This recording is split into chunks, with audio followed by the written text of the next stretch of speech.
to quick set your Pyronix enforcer panel, you press yes followed by the area you would like to set. For this to work, simple set must have been enabled by your engineer.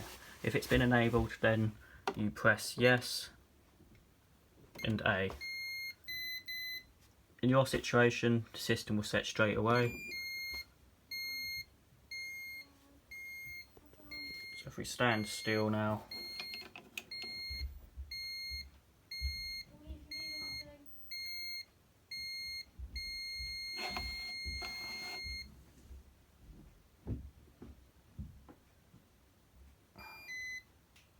the system is now full set.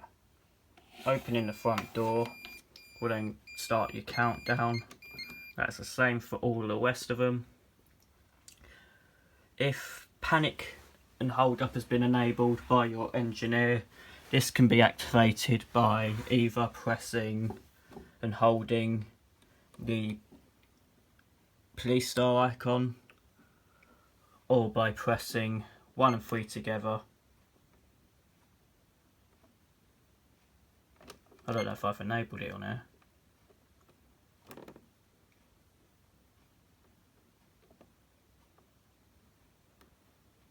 I've not enabled it, but yeah, that will activate your hold up. Oh, I have activated it. I was obviously pressing the wrong keys. It's 1 and 7, my mistake. So pressing 1 and 7 together will create a audible panic. Same with your fire. So yeah, any questions, leave a comment. Thank you for watching.